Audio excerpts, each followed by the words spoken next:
ان کو اس کا نور حاصل نہیں ہو سکتا۔ ناظرین کرام، تیسرے رکوع میں انسانیت سے پہلا خطاب اللہ تعالیٰ نے یہاں فرمایا ہے، جس میں اللہ تعالیٰ نے یا ایھا الناس اعبدوا ربکم الذی خلقکم، اپنے خالق و مالک ہونے کا جو اعلان کرتے ہوئے اپنے بندوں سے کہا کہ میری عبادت کرو، نیکوکار بن جاؤ۔ اور ناظرین محترم، اس کے علاوہ اس تیسرے رکوع کے اندر اللہ تبارک و تعالیٰ نے انسانوں کو ایک چیلنج بھی دیا ہے۔ قرآن حکیم فرقان مجید کے متعلق ہے کہ اگر تم اس کتاب کو لاریب نہیں مانتے تو پھر تمہارے لیے میرا چیلنج ہے کہ جو تم اس جیسی کوئی ایک صورت ہی بنا کر لاؤ، اور تم ایسا نہیں کر سکتے۔ فَإِن لَمْ تَفْعَلُوا وَلَن تَفْعَلُوا فَاتَّقُوا النَّارَ الَّتِي وَقُودُهَا النَّاسُ وَالْحِجَارَةُ، کہا کہ ایسا کرنے سے جب تم قرآن کی حقانیت کو نہیں مانو گے تو تم جہنم کا ایندھن بنو گے، اور جہنم کا ایندھن جو ہے وہ انسان اور پتھر ہیں۔ اس کے بعد وبشر الذین آمنوا سے کہہ کے اللہ تبارک تعالیٰ نے ایمان والوں کو بشارت سنائی کہ جو اس آخری ہدایت کو مانیں گے جنت ان کی منتظر ہے، اور فرما دیا کہ جہاں نہریں بہتی ہوں گی، نئے نئے پھل ہوں گے، وہ کھائیں گے اور ہمیشہ پاکیزہ بیویوں کے ساتھ رہیں گے۔ ناظرین محترم، اس کے بعد چوتھا رکوع شروع ہوتا ہے 30 سے 39ویں آیت مبارکہ تک۔ اس میں تخلیق آدم و آدم و ابلیس کا، آدم علیہ السلام، تخلیق آدم اور آدم علیہ السلام کے ساتھ ساتھ ابلیس کا جو مکالمہ ہے یا قصہ ہے اس کا بیان فرمایا گیا ہے۔ اللہ تعالیٰ نے آدم علیہ السلام کی تخلیق کا تذکرہ کرتے ہوئے ناظرین محترم چوتھے رکوع میں ارشاد جو ہے وہ یہاں سے آغاز ہوتا ہے، وَإِذْ قَالَ رَبُّكَ لِلْمَلَائِكَةِ إِنِّي جَاعِلٌ فِي الْأَرْضِ خَلِيفَةً، کہ میں دنیا میں زمین پر اپنا ایک خلیفہ پیدا کرنے والا ہوں۔ تو فرشتوں نے، آپ کو پتہ ہے، پھر کہا کہ مالک تو ایسے بندے کو خلیفہ بنائے گا، ایسے کو خلیفہ بنائے گا جو اس میں فساد کرے گا، فتنہ کرے گا، تو ہمیں کیوں نہیں خلافت دی جا رہی؟ کہ ہم تو صرف ہم تو ثنا بیان کرتے ہیں، ہم کچھ بھی نہیں کرتے اس کے علاوہ۔ اللہ تعالیٰ نے کہا انی اعلم ما لا تعلمون، کہ میں وہ جانتا ہوں جو تم نہیں جانتے۔ اور اس کے بعد پھر اللہ تبارک تعالیٰ نے آدم علیہ السلام کو تمام چیزوں کے علم سکھایا، علم کی دولت سے بہرہ مند کیا، اور ساری چیزوں کے نام سکھائے۔ پھر فرشتوں کو جمع کیا اور پوچھا یہ جو چیزیں رکھی ہوئی ہیں چلو ذرا ان کے نام بتاؤ۔ تو فرشتوں نے پھر اللہ تبارک تعالیٰ کی پاکی بیان کرتے ہوئے ہاتھ کھڑے کر دے، جس کو کہتے ہیں سبحانک لا علم لنا الا ما علمتنا انک انت العلیم الحکیم، مالک جو تو نے ہمیں بتایا ہمیں تو وہی پتہ ہے، اس کے علاوہ ہم کچھ نہیں جانتے۔ پھر اللہ تعالیٰ نے آدم علیہ السلام کو، وہ مشہور قصہ یہاں سے پھر شروع ہوتا ہے، وَإِذْ قُلْنَا لِلْمَلَائِكَةِ اسْجُدُوا لِآدَمَ فَسَجَدُوا إِلَّا إِبْلِيسَ، اللہ نے پھر فرشتوں کو حکم دیا کہ آدم علیہ السلام کو سجدہ کرو، سب نے سجدہ کر دیا، مگر آپ کو پتہ ہے کہ ابلیس نے انکار کیا۔ اللہ تعالیٰ نے حضرت آدم علیہ السلام، ان کی زوجہ سیدہ حوا سلام اللہ علیہا کو پھر جنت میں بسایا، کھانے پینے کی نعمتیں عطا فرمائی، مگر آزمائش کے لیے ایک خاص درخت کے قریب جانے سے منع فرما دیا۔ اور آپ کو پتہ ہے کہ ابلیس جو ازلی ابدی دشمن بن چکا تھا، اس نے پھر حضرت آدم علیہ السلام اور حضرت حوا سلام اللہ علیہا کو آ کر اس درخت کے متعلق کچھ غلط بیانی کی، قسمیں کھائیں اور کہا کہ نہیں اس کو کھا لو ہمیشہ کی زندگی مل جائے گی۔ لغزش سرزد ہوئی، حضرت آدم علیہ السلام اور ان کی بیوی سیدہ حوا سلام اللہ علیہا نے شجر ممنوع کا پھل کھا لیا، اللہ تعالیٰ کی ناراضگی کا سامنا کرنا پڑا اور اللہ تعالیٰ نے انہیں زمین پر اتار دیا۔ اس وقت آدم علیہ السلام بہت زیادہ نادم ہوئے۔ اللہ تعالیٰ یہ کہتا ہے کہ فَتَلَقَّى آدَمُ مِن رَبِّهِ كَلِمَاتٍ فَتَابَ عَلَيْهِ إِنَّهُ هُوَ التَّوَّابُ الرَّحِيمُ، پھر اللہ نے خود ہی آدم علیہ السلام کو کچھ ایسے کلمات سکھائے کہ اس کے ذریعے سے آپ نے اپنے رب کی بارگاہ میں توبہ کی، تو اللہ تعالیٰ نے آپ کی توبہ کو قبول فرما لیا۔ وہ بڑا معاف فرمانے والا اور رحم فرمانے والا ہے۔ پھر اللہ تبارک و تعالیٰ نے نسل آدم کو ہمیشہ کے لیے زمین میں رہنے کے لیے آسمانی ہدایت پر چل کر کامیابی حاصل کرنے کی تلقین اس آیت مبارکہ میں آگے بیان فرمائی ہے۔ 5واں رکوع شروع ہوتا ہے، بنی اسرائیل سے پہلا خطاب یہاں سے آغاز ہوتا ہے۔ اس رکوع میں بنی اسرائیل کا تذکرہ ہے، اور بنی اسرائیل کو اس دور کی جو تمام قوموں پر فضیلت اللہ تعالیٰ نے عطا فرمائی تھی، ناظرین اس کا تذکرہ ہوتا ہے۔ بنی اسرائیل منتخب قوم تھی، انبیاء کی اولاد میں سے تھی، اللہ تبارک و تعالیٰ نے انہیں اس دور میں سیاسی مذہبی قیادت عطا فرمائی تھی، مگر ان کی نااہلی اور اپنے منصب کے منافی ان کی جو حرکات تھی، اللہ تبارک و تعالیٰ نے اس وجہ سے انہیں اس شرف و عظمت سے معزول فرما دیا تھا۔ اور بنی اسرائیل پر یہ حقیقت واضح فرمائی کہ آدم علیہ السلام کی خلافت جس قسم کا غم اور غصہ اور حسد آپ کی خلافت سے ابلیس کو تھا، اسی قسم کا غم، غصہ اور حسد جو ہے وہ اے بنی اسرائیل والو تمہیں حضور علیہ السلام کی رسالت سے ہے۔ جیسے آدم علیہ السلام کی خلافت کو میں نے قائم کر کے دکھایا اور شیطان کو نیچے دکھایا، ایسے میں اپنے محبوب کی رسالت کو بھی قائم کر کے دکھاؤں گا اور تمہیں تمہارے مقاصد میں کامیاب نہیں ہونے دوں گا۔ اسرائیل کا عربی مطلب عبداللہ ہوا کرتا ہے۔ یعقوب علیہ السلام کا یہ لقب ہے۔ یہود اصل میں حضرت یعقوب علیہ السلام کی اولاد تھی، اس لیے انہیں یا بنی اسرائیل کہہ کے قرآن حکیم فرقان مجید میں جا بجا بیان مخاطب فرمایا گیا ہے۔ اس کے بعد اللہ تبارک نے حکم دیا کہ نماز قائم کرو اور زکوٰۃ دو، لوگوں کو نیکی کا حکم کرتے ہو تو خود بھی نیکی کرو۔ ناظرین محترم، 5واں رکوع مکمل ہوتا ہے۔ 6ٹھے رکوع میں تاریخ بنی اسرائیل کے چند واقعات کا تذکرہ اللہ تعالیٰ نے اس میں 6ٹھے رکوع میں ارشاد فرمایا ہے کہ میری نعمتوں کو یاد کرو، خصوصاً اس نعمت کو کہ میں نے تمہیں دوسری قوموں پر فضیلت عطا فرمائی تھی۔ اس کے بعد اللہ تعالیٰ فرعون کے ساتھ جو بنی اسرائیل کا معاملہ ہے کہ فرعون غرق ہوا اور بنی اسرائیل والوں کو اللہ تعالیٰ نے سمندر میں سے رستہ دیا اور ان کو بچا لیا۔ اس کے بعد موسیٰ علیہ السلام جب 40 دن کے لیے کوہ طور پر عبادت کے لیے گئے، انہوں نے بچھڑے کو جو ہے وہ اس کی عبادت کرنا شروع کر دی تھی، اس کا ذکر ہوتا ہے۔ اس کے بعد ناظرین محترم، اللہ تبارک تعالیٰ نے موسیٰ علیہ السلام کی اس قوم پر جو عذاب آیا تھا اور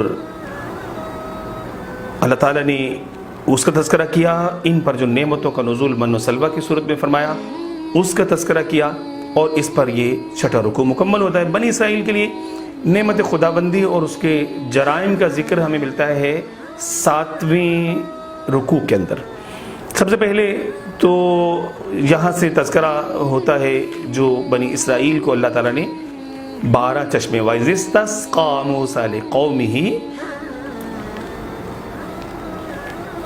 فَقُلْ نَضْرِبْ بِعَصَاكَ الْحَجَرَ، جب موسیٰ علیہ السلام نے اپنی قوم کے لیے پانی مانگا تو اللہ تعالیٰ نے کہا کہ پتھر پر اپنا عصا ماریے، اس سے 12 چشمے پھوٹ پڑے اور وہ ہر قبیلے کے لیے الگ الگ ان کے سیراب ہونے کے اللہ تعالیٰ نے انتظام کر دیا، مگر پھر بھی وہ اپنی حرکتوں سے باز نہیں آئے تھے۔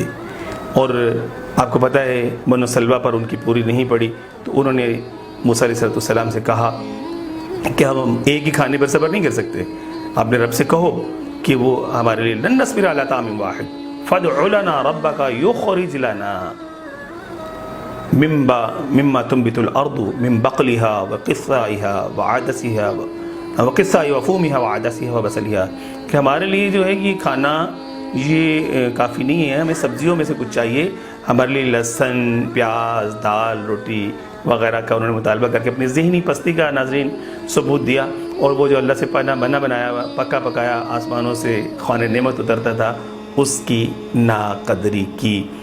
یہ 7واں رکوع مکمل ہوا۔ 8واں رکوع 62ویں سے 71ویں آیت مبارکہ میں اس میں بنی اسرائیل کی عہد شکنی کا ایک تذکرہ ملتا ہے، اور پھر اس کے بعد پھر 9ویں رکوع میں ناظرین محترم 72ویں سے 82ویں آیت مبارکہ کے اندر وہ گائے کا عجیب واقعہ جس کی وجہ سے یہ سورہ بقرہ کہلاتی ہے۔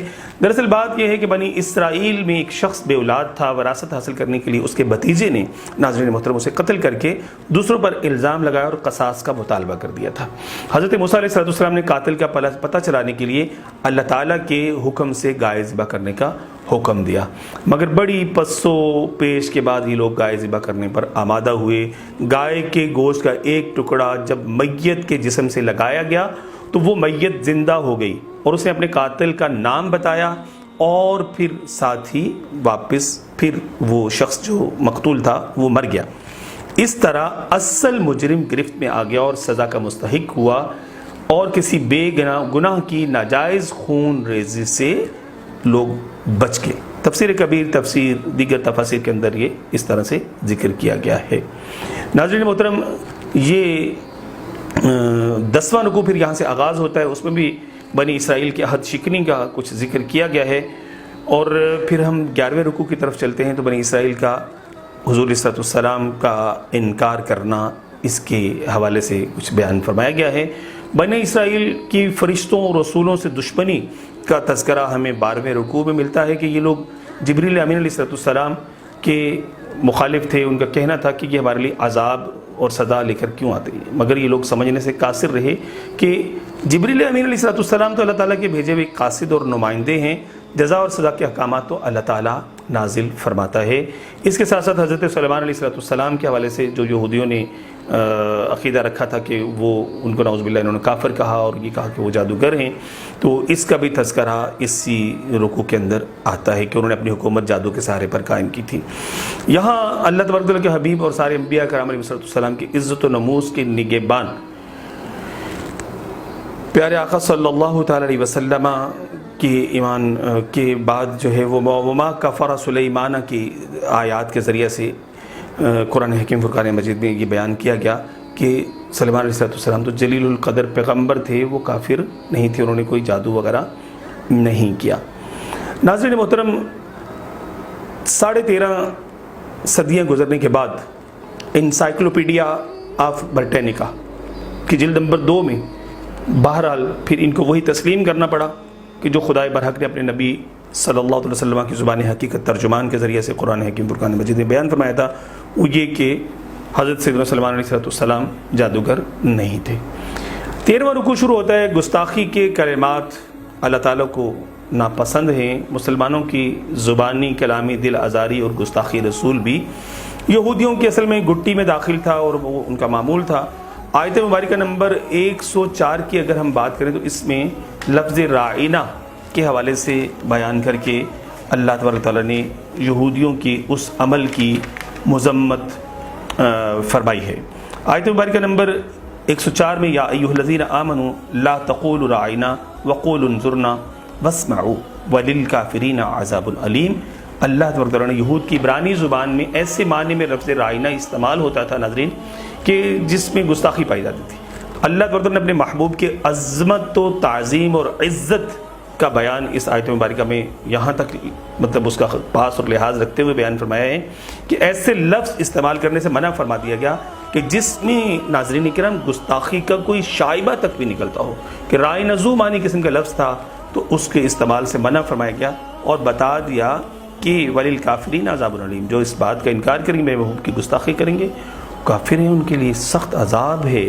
پھر یہودیوں کے یہاں پہ مختلف دیگر جو اوصاف تھے اس کا آگے قرآن حکیم فرقان مجید میں اسی ناظرین کرام 13ویں رکوع میں اللہ تعالیٰ نے بیان فرمایا ہے۔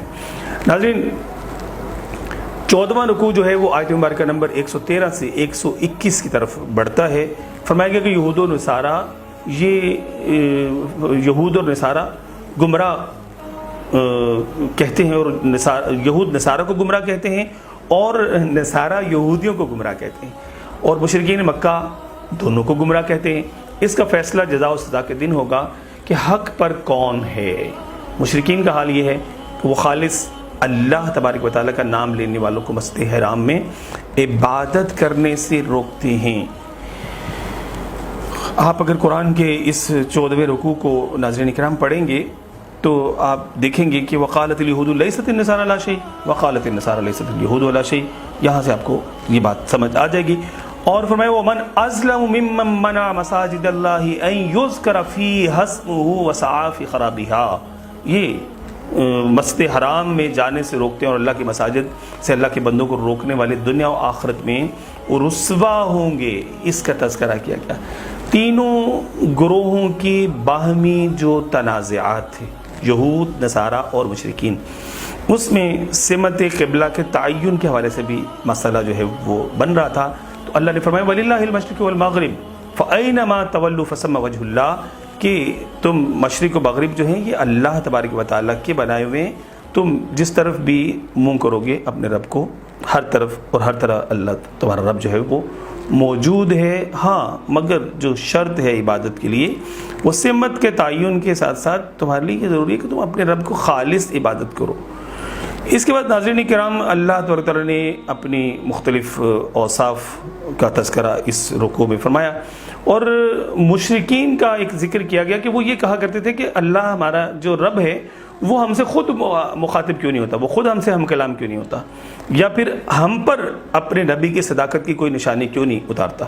تو مشرکوں کا یہ مطالبہ ویسا ہی ہے جیسا کہ قرآن میں بیان کر دیا گیا کہ یہودیوں نے موسیٰ علیہ السلام سے کیا تھا، گمراہی میں ان کے دل ایک جیسے ہو گئے ہیں، اور اے محمد کریم صلی اللہ علیہ وسلم، آپ بشارت دینے والے اور بد عملی کو برے نتائج سے ڈرانے والے ہیں۔ پیارے آقا صلی اللہ تعالی علیہ وسلم کی اوصاف کا ذکر ناظرین کرام، اس میں اللہ تبارک و تعالیٰ نے حضور صلی اللہ علیہ وسلم کے بشیر و نذیر ہونے کا تذکرہ فرمایا ہے۔ ناظرین کرام، اس کے بعد اگر ہم آگے بڑھتے ہیں تو 122 سے 129ویں آیت مبارکہ میں اللہ تبارک و تعالیٰ نے مشرکین مکہ اور نصارہ، یہ 15واں رکوع ہے، مشرکین مکہ اور نصارہ کے طرز عمل پر تنقید کرتے ہوئے انہیں ایمان کی دعوت دی ہے۔ یہود کو انعامات الہی یاد دلا کر، آخرت کی جواب دہی کا احساس دلا کر ایمان کی دعوت دی جا رہی ہے، اور تینوں گروہ آپ سمجھ چکے ہوں گے، یہود ہیں، نصارہ ہیں اور مشرکین ہیں، ان کو حضرت ابراہیم علیہ السلام کی تعلیمات، ان کے فکر، ان کے نظریے سے جڑنے کا کہا جا رہا ہے کہ اس کے ساتھ اپنے آپ کو جوڑ لو، کہ پیارے آقا صلی اللہ علیہ وسلم کا وہی طرز عمل ہے، وہی دعوت ہے، وہی آپ کا دین ہے کہ جو حضرت سیدنا ابراہیم علی نبینا و علیہ السلام کا ہے۔ اور ارشاد الہی ہے کہ اللہ کے خلیل ابراہیم علیہ السلام جب بھی آپ سے آزمائش ہوئی تو آپ ہر آزمائش میں پورے اترے، لہٰذا ہم نے پورے عالم کی امامت سیدنا ابراہیم علیہ السلام کے سپرد کر دی۔ تو انہوں نے عرض کیا، یا الہی، یہ دعوت، یہ ہدایت کی امامت میرے نسل میں بھی جاری رہنی چاہیے۔ تو انہیں فرمایا گیا کہ بد عہد اور مشرک منصب امامت کے اہل نہیں ہوں گے۔ ابراہیم علیہ السلام اور اسماعیل علیہ السلام نے اللہ کے حکم سے پھر بیت اللہ کی تعمیر کا جو آغاز کیا، اس کا تذکرہ آخر میں یہاں سے شروع ہو جاتا ہے، اور پھر وہاں پر آپ نے تعمیر بیت اللہ کے بعد دعائیں فرمائیں، ان دعاؤں کا ذکر یہاں پہ ہوتا ہے۔ ربنا وبعث فیہم رسولا منہم یتلو علیہم آیاتک ویعلمہم الکتاب والحکمہ ویزکیہم انک انت العزیز الحکیم۔ اے ہمارے رب، ان میں سے ایک ایسا رسول ہمارے لیے مبعوث فرما۔ حضور علیہ السلام کی بعثت کی، ولادت کی دعا حجر ابراہیم پر، مقام ابراہیم پر کھڑے ہو کر حضور علیہ السلام کے لیے فرمائی گئی کہ جو ان کو تیری آیتیں پڑھ کر سنائے، کتاب اور حکمت کی تعلیم دے، ان کی زندگیاں سنوارے، بے شک تو غالب حکمت والا ہے۔ ملت ابراہیمی پر قائم رہنے کی تلقین جو 16واں رکوع ہے ناظرین کرام، اس میں پہلے پارے کے آخری رکوع میں اللہ تعالیٰ نے بیان فرمائی ہے، ابراہیم علیہ السلام ہمارے برگزیدہ رسول تھے، آخرت میں ان کا بہت بلند مقام ہوگا، اور ان کے طریقے کو چھوڑنا حماقت کے سوا کچھ نہیں۔ اپنے رب کے حقیقی وہ فرما بردار تھے، انہوں نے اور ان کے پوتے یعقوب نے اپنی اولاد کو مسلمان رہنے اور مسلمان مرنے کی وصیت فرمائی تھی۔ یہ پاک باز انسان حضرت ابراہیم علیہ السلام صحیح عقیدے اور درست عمل پر قائم رہے۔ ناظرین کرام، یہود اور نصارہ کہتے ہیں کہ ہدایت یہودیت اور نصرانیت میں ہے۔ یاد رکھیے، قرآن نے یہ کہا کہ ہدایت ملت ابراہیم کے ساتھ وابستہ ہونے میں ہے، اور مسلمانوں تم کہہ دو کہ ہمارا ایمان انہی باتوں پر ہے جن باتوں پر ابراہیم علیہ السلام، اسماعیل علیہ السلام، سیدنا اسحاق علیہ السلام، سیدنا یعقوب علیہ السلام، ان کی اولاد حضرت موسیٰ، ان کی اولاد اور حضرت موسیٰ اور حضرت عیسیٰ علیہ السلام کا ایمان تھا۔ اگر تم اس طرح تم نے ایمان رکھا جیسے ہم ایمان لائے تو تم ہدایت پاؤ گے، ورنہ اللہ تعالیٰ تم سے خود نبٹ لے گا۔ تقریباً اسی مضمون پر پہلے پارے کا اختتام ہو جاتا ہے۔ انشاءاللہ کل ہم دوسرا پارہ سننے کی سعادت حاصل کریں گے۔